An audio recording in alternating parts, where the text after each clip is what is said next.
Hello friends, आपका स्वागत है अधिकारी एजुकेशन में। और इस वीडियो में हम लोग जो देखने वाले हैं वो क्लास 10th एससीईआरटी का जो है वो बुक देखने वाले हैं। और आप जैसा कि जानते हैं कि हम लोग तैयारी कर रहे हैं बीपीएससी शिक्षक भर्ती एग्ज़ाम का। और इस बार हम लोगों को एक चीज़ पक्का करना है और अपने जीवन को एक आधार देना है, परिवारों के चिंताओं को दूर करना है, माँ बाप का स्थान बनना है और समाज को आगे ले जाना है और बिहार को शिक्षित राज्य बनाना है। तो चलिए, हम इस कड़ी में आपको हमने वीडियो प्रोवाइड किए हैं, वो है प्रीवियस ईयर पेपर के, उसके बाद हिस्ट्री का वीडियो है एससीईआरटी का, और साथ साथ पॉलिटी का है। और अब हम जो है एमसीक्यू भी करवा रहे हैं, प्रैक्टिस सेट भी करवा रहे हैं। तो सारे के प्लेलिस्ट बने हुए हैं, आप जाकर आप वहाँ से देख सकते हैं। और चैनल से आप जुड़े रहिए, आपकी सफलता तक हम आपके साथ हैं और सफलता के बाद भी हम आपके साथ रहने वाले हैं। तो आप चैनल को सब्सक्राइब कर लीजिए, चैनल को शेयर कीजिए, लाइक कीजिए और कमेंट ज़रूर कीजिए कि आपको कैसा लग रहा है वीडियो और किस तरह का जो है आपको और वीडियो चाहिए। तो चलिए, हमने 9th क्लास का इससे पहले मैंने कंप्लीट कर दिया और आज हम 10th क्लास के बिहार का जो है एससीईआरटी बुक्स हम शुरू करने जा रहे हैं। एससीईआरटी हिस्ट्री का, ये आपको सोशल साइंस 9th 10th के टीचर में आपको काम देगा और उसके साथ ही साथ आपको जो है प्राइमरी टीचर में भी ये काम आएगा। तो चलिए, ये बुक आप जानते हैं कि इतिहास की दुनिया भाग 2 है। तो चलिए हम पहला चैप्टर देखते हैं और चैनल को आप सब्सक्राइब कर लीजिए, बेल आइकन को प्रेस कर दीजिए ताकि जब भी वीडियो अपलोड हो आपको इसकी सूचना मिल जाए। तो चलिए शुरू करते हैं। और आप मुझे ज़रूर बताएं कि और किस चीज़ पे आपको वीडियो चाहिए, हम उस पर ज़रूर आपको वीडियो बना कर देने की कोशिश करेंगे। तो चलिए, पहला है हमारा चैप्टर यूरोप में राष्ट्रवाद। यूरोप में राष्ट्रवाद, देखिए कहता है कि राष्ट्रवाद आधुनिक विश्व की राजनीति जागृति का प्रतिफल है और यह एक ऐसी भावना है जो किसी विशेष भौगोलिक, सांस्कृतिक या सामाजिक परिवेश में रहने वाले लोगों में एकता की भावना का वाहक बनती है। राष्ट्रवाद की भावना का बीजारोपण जो है यूरोप में हुआ। तो ये आपको याद रखना है कि राष्ट्रवाद की भावना का बीजारोपण कहाँ हुआ, तो ये यूरोप में हुआ। ये आपको याद रखना है क्योंकि ये क्वेश्चन आपसे बनेंगे कि राष्ट्रवाद के भावना का बीजारोपण कहाँ हुआ, तो यूरोप में हुआ। ये आपको याद रखना है, ठीक है ना। और ये पुनर्जागरण काल में हुआ था। और ये भी आपको याद रखना है कि 1789 में फ्रांसीसी क्रांति 1789 में हुई थी। यह एक उन्नत रूप था राष्ट्रीय भावना का। नेपोलियन के आक्रमणों ने राष्ट्रवाद को और मजबूत किया। फ्रांसीसी क्रांति ने राजनीति को अभिजात वर्गीय परिवेश से बाहर कर उसे अखबारों, सड़कों और सर्वसाधारण की वस्तु बना दिया। नेपोलियन के पतन के बाद जो है यूरोप की विजय शक्तियाँ ऑस्ट्रिया की राजधानी वियना में 1815 में एकत्र हुई। याद रखिएगा कि नेपोलियन का जब पतन हुआ उसका यूरोप की जितनी भी विजय शक्तियाँ था, जो जीते थे, वो ऑस्ट्रेलिया की राजधानी वियना में 1815 में एकत्र हुए थे। और इस एकत्रीकरण का उद्देश्य था कि यूरोप में पुनः उसी व्यवस्था को स्थापित करना जिसे नेपोलियन के युद्धों ने अस्त व्यस्त कर दिया था। तब देखिए, सन 1818 ईस्वी में वियना सम्मेलन की मेजबानी ऑस्ट्रेलिया के चांसलर मेटरनिक ने किया। तो याद रखिए कि 1818 में जो वियना सम्मेलन कहाँ हुआ था, ऑस्ट्रिया में हुआ था, ठीक है। और उस समय चांसलर वहाँ के कौन थे, मेटरनिक थे। तो ये आपको याद रखना है। वियना सम्मेलन में ब्रिटेन, रूस, प्रशा और ऑस्ट्रिया जैसे यूरोपीय शक्तियाँ मिलकर ऐसी व्यवस्था की जिसका मुख्य उद्देश्य यूरोप में शांति संतुलन स्थापित करना था, जिसे नेपोलियन ने समाप्त कर दिया था। मेटरनिक व्यवस्था, अब आपको याद रखना है कि मेटरनिक व्यवस्था क्या है। तो मेटरनिक व्यवस्था जो था, ये गणतंत्र एवं प्रजातंत्र का विरोध करना, पुरातन व्यवस्था को लाना। मतलब मेटरनिक जो है पुरातन व्यवस्था को लाना चाहता था और गणतंत्र प्रजातंत्र का विरोध करता था। वियना सम्मेलन के माध्यम से यूरोप में नेपोलियन युग का अंत हुआ। तो ये आपको याद रखना है कि वियना सम्मेलन के माध्यम से जो यूरोप में नेपोलियन युग का अंत हुआ और मेटरनिक की युग का जो शुरुआत हुआ। यानी कि वियना सम्मेलन जो था, एक तरफ जो है क्या कहते हैं, नेपोलियन के युग का समाप्त किया, अंत किया, और दूसरी ओर जो मेटरनिक युग की शुरुआत की। मेटरनिक ने इटली को कई भागों में बांटा और जैसे सिसिली और नेपल्स के प्रदेश को जो है बुर्बो वंश सम्राट फर्डिनेंड को दे दिया। देखिए, मेटरनिक जो था वो इटली को कई भागों में बांटा। और देखिए, ये याद रखिए कि सिसिली और नेपल्स का जो प्रदेश था वो बुर्बो वंश के सम्राट फर्डिनेंड को दे दिया। रोम और उसके आसपास का क्षेत्र जो है वो पोप को दे दिया। और लोमार्डी और वेनेशिया पर जो है ऑस्ट्रिया का प्रभुता कायम रहा। मैंने लोमार्डी और वेनेसिया पर किसका अधिकार रहा? तो ऑस्ट्रेलिया का रहा। परमा, मोडेना और टर्कनी के प्रांत जो है हैब्सबर्ग राजवंश को दे दिया। और जेनेवा सार्डिनिया पिडमोंट के राज्य में सम्मिलित कर दिया गया। जेनेवा और सार्डिनिया को जो है पिडमोंट के राज्य में सम्मिलित कर दिया गया। ठीक है, चलिए। जर्मनी पर 39 रियासतों का संघ कायम रहा। मैंने जर्मनी पर कितने 39 रियासतों का संघ कायम रहा, जिस पर अप्रत्यक्ष रूप से ऑस्ट्रेलिया का अधिकार स्थापित किया गया। आगे है कि मेटरनिख ने फ्रांस के पुरातन व्यवस्था की पुनर्स्थापना की। याद रखना है कि मेटरनिख जो था फ्रांस में पुरातन व्यवस्था की पुनर्स्थापना की। फ्रांस में वियना व्यवस्था के तहत क्रांति ने पूर्व की व्यवस्था स्थापित करने के लिए बुर्बो राजवंश की पुनर्स्थापना किया तथा लुई 18वां फ्रांस का राजा बना। यानी कि वियना व्यवस्था के तहत जो है बुर्बो राजवंश की पुनर्स्थापना किया गया और लुई 18वां जो वहाँ का क्या बन गया? राजा बन गया फ्रांस का। ये आपको याद रखना है। अब देखिए इंपॉर्टेंट पॉइंट है कि 2 जून 1814 ईस्वी को, याद रखिएगा, 2 जून 1824 ईस्वी को सम्राट की ओर से संवैधानिक घोषणा पत्र जारी हुआ। तो याद रखिएगा कि सम्राट जो है फ्रांस में जो है 2 जून 1814 ईस्वी को संवैधानिक घोषणा पत्र जारी किया गया। और किसने जारी किया? सम्राट ने। अब देखिए जुलाई की क्रांति जो है 1830 की क्रांति, जुलाई की क्रांति 1830 की क्रांति।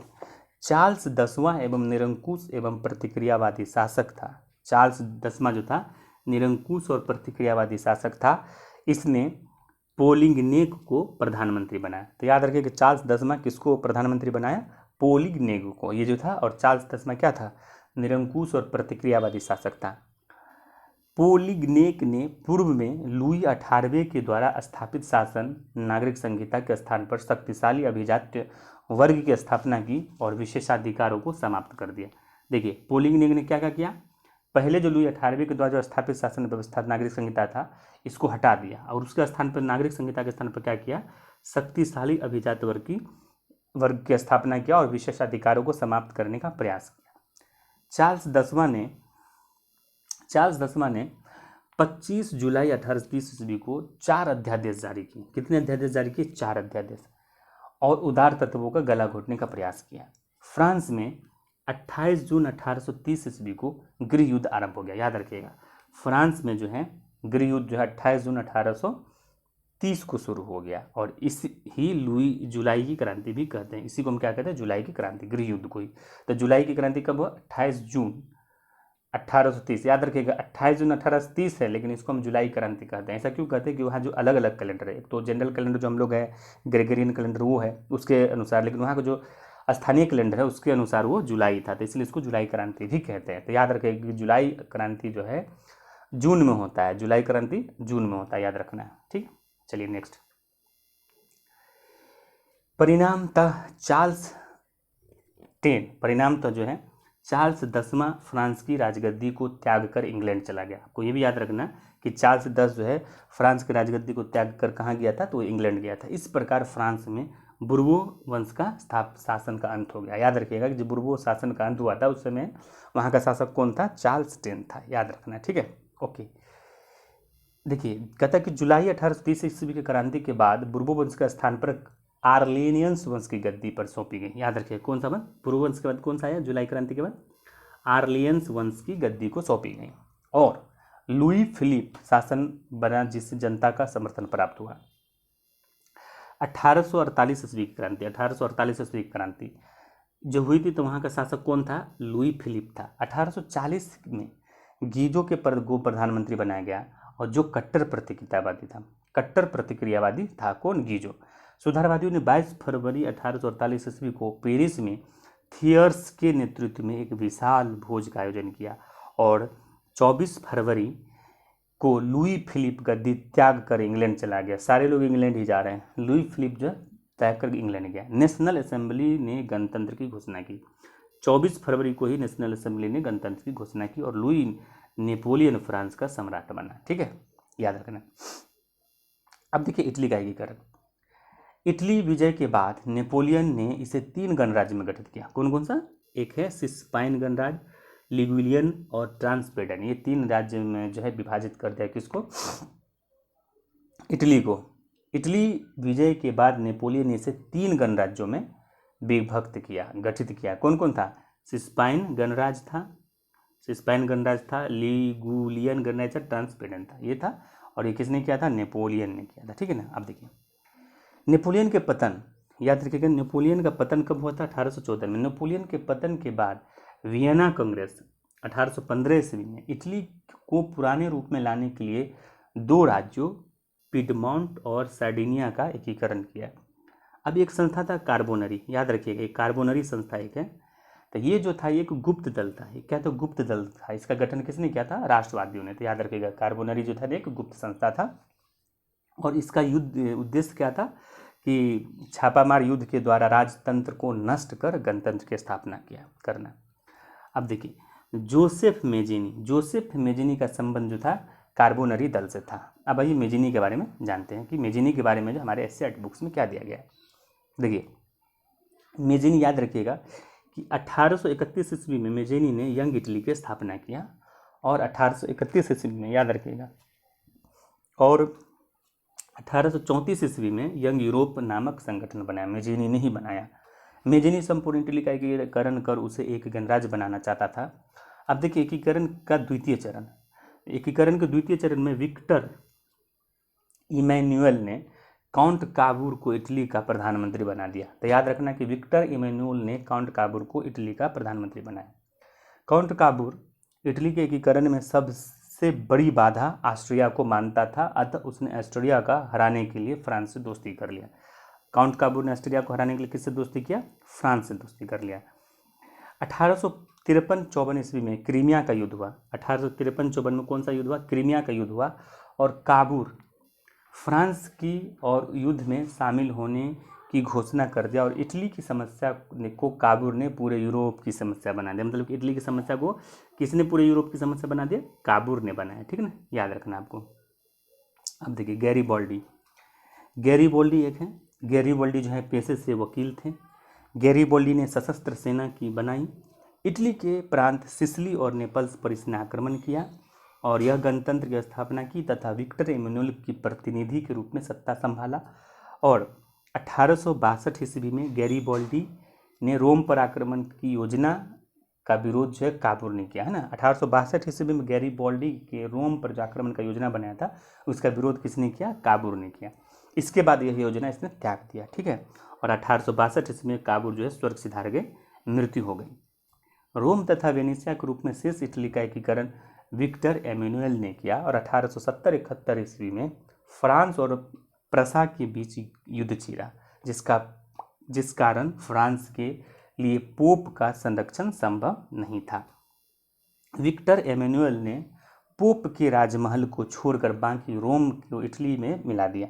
मतलब कि विक्टर इमैनुअल ने क्या किया? पोप के राजमहल को छोड़ा, बाकी रोम को क्या किया? इटली मिला दिया और उसे अपनी राजधानी बनाई।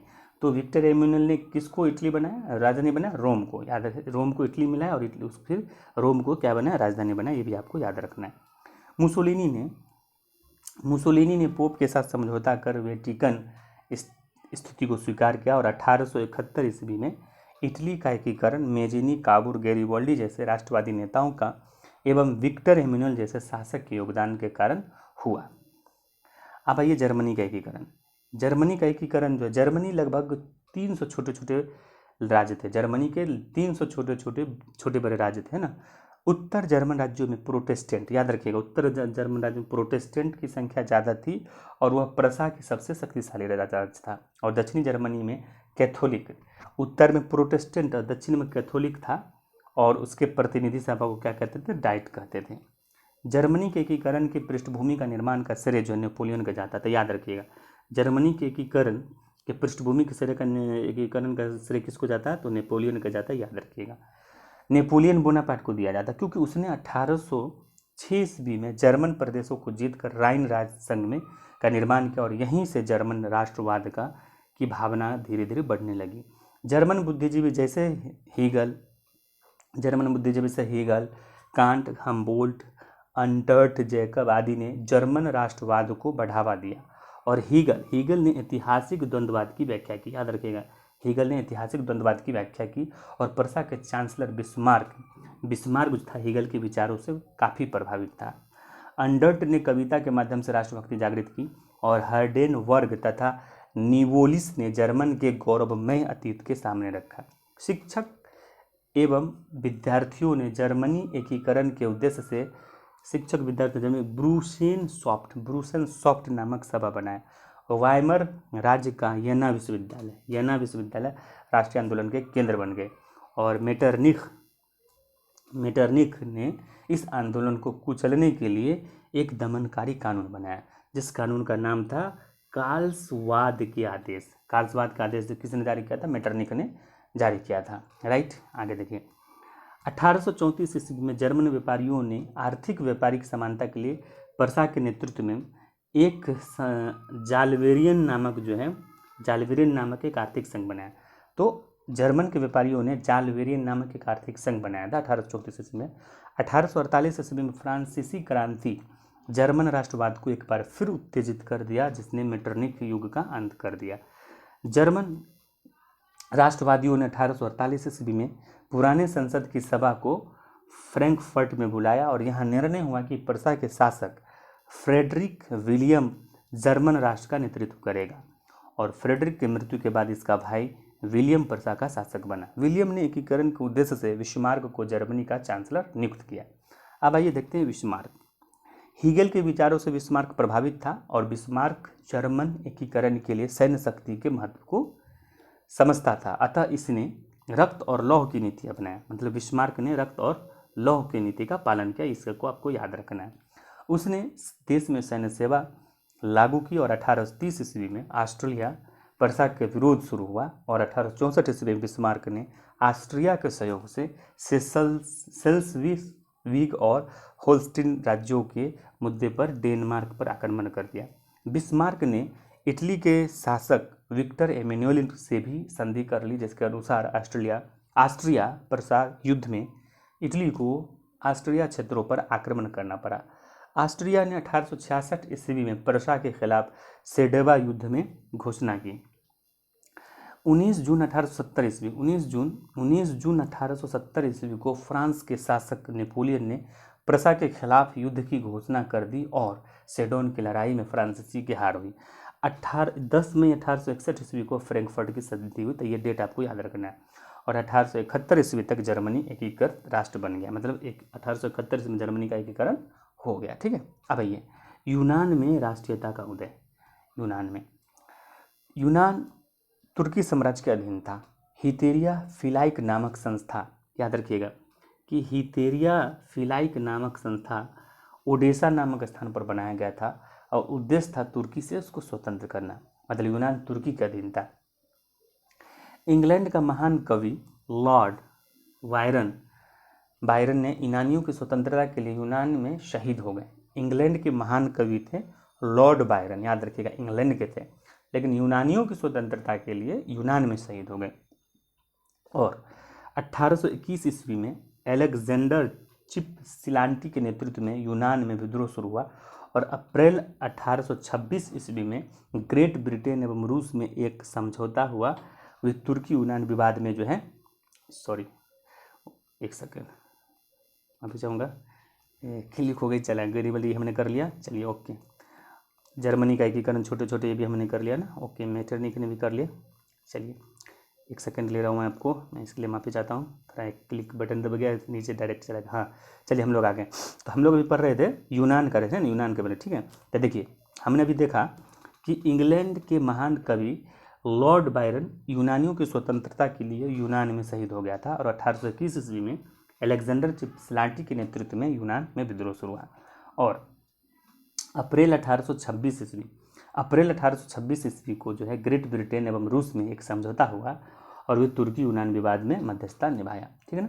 अब आइए 1827 ईस्वी में लंदन में एक सम्मेलन हुआ जिसमें इंग्लैंड, फ्रांस, याद रखिएगा इंग्लैंड, फ्रांस और रूस ने मिलकर तुर्की के खिलाफ तथा यूनान के समर्थन में संयुक्त कार्रवाई करने का निर्णय लिया। ठीक है ना। और तीनों सेना नावारिनो की खाड़ी में, नावारिनो याद रखिएगा, नावारिनो की खाड़ी में जो है तीनों सेना तुर्की के खिलाफ युद्ध किया। और तुर्की के समर्थन में सिर्फ मिस्र की सेनाएं, तुर्की का समर्थन कौन कर रहा था? सिर्फ मिस्र की सेना कर रहा था। मिस्र तथा तुर्की की सेना पराजित हुआ और 1829 ईस्वी में एड्रिनोपल की संधि हुई और तुर्की नाममात्र की प्रभुता में यूनान को स्वायत्तता दी गई और 1832 ईस्वी में यूनान को एक स्वतंत्र राष्ट्र घोषित कर दिया गया। बवेरिया के शासक ओटो को स्वतंत्र यूनान का राजा घोषित किया गया। अब आइए हंगरी, छोटा सा है। हंगरी 1848 ईस्वी में राष्ट्रीय आंदोलन शुरू हुआ। नेतृत्व कोशुत और फ्रांसिस डिक ने किया था और प्रतिनिधि सभा को डाइट करते थे ना। अब आइए बोहेमिया। बोहेमिया यह ऑस्ट्रिया के शासन के अंतर्गत था। मैसूर के शासक टीपू सुल्तान एवं फ्रांस में 1789 क्रांति से प्रभावित था और जैकोबिन क्लब की स्थापना हुई थी, ये सब जानते हैं। स्वयं सदस्य बना कौन? मैसूर के शासक ने। और श्रीरंगपट्टनम में स्वतंत्रता प्रतीक वृक्ष भी लगाया। ये नोट में है कि राजा राम मोहन रॉय अंतर्राष्ट्रीय घटनाओं से काफ़ी प्रभावित होते थे। 1821 ईस्वी में नेपाल की क्रांति की विफलता पर काफ़ी दुखी हुए थे और 1823 ईस्वी में स्पेन की स्वतंत्रता पर उत्सव मनाया था। तो फ्रेंड्स, ये कंप्लीट होता है। ये 10th क्लास का था SCERT हिस्ट्री और फर्स्ट चैप्टर कंप्लीट हो गया। हमने इससे पहले हम 9th क्लास का कंप्लीट वीडियो डाल दिए हैं, फिर पॉलिटी का भी वीडियो कंप्लीट डाला हुआ है, प्रीवियस ईयर भी डाला हुआ है, यानी कि पूर्ण अभी सारे सब्जेक्ट का हम जो है ना वीडियो डाल रहे हैं और प्ले लिस्ट बना हुआ है। आप अगर शिक्षक बनना चाहते हैं तो इस सारे वीडियो को ज़रूर देखिए। इससे आपको सफलता की 100% गारंटी मिल देता हूँ मैं आपको। इससे बाहर कुछ नहीं आना है। और प्रैक्टिस सेट खूब कीजिए। देखिए, प्रैक्टिस और रिवीजन दो चीज़ हैं। एक है प्रैक्टिस, याद रखिएगा, सक्सेस आप होइएगा एक प्रैक्टिस प्लस रिवीजन, और दो चीज़ ही आपको जो है ना करवाएगा सिलेक्शन, है ना। तो हम प्रीवियस ईयर भी पेपर दिए हैं, उसको भी आप देखिए, सब चीज़ कीजिए और कंटिन्यू बनिए। डेली कम से कम 8 से 10 घंटा आप पढ़िए। अगर कोई काम करते हैं, मैं कहूँगा 2 महीने के लिए छोड़ दीजिए और ये जीवन का अंतिम पढ़ाई समझ के पढ़िए और शिक्षक बनिए। उसके बाद आगे की ज़िंदगी को खुशहाल बनाइए। तो चलिए, आपने चैनल को सब्सक्राइब कर लिया होगा। अगर आपने नहीं किया है तो चैनल को सब्सक्राइब कर लें। और ये वीडियो आपको कैसा लगा आप मुझे ज़रूर कमेंट बॉक्स में कमेंट करके बताएं, और आप किस चीज़ पर वीडियो चाहते हैं वो भी मुझे बताएं, आपको हम वो वीडियो प्रोवाइड करेंगे। तो वीडियो देखने के लिए आपको बहुत बहुत धन्यवाद। नेक्स्ट वीडियो में आपसे फिर से मिलते हैं।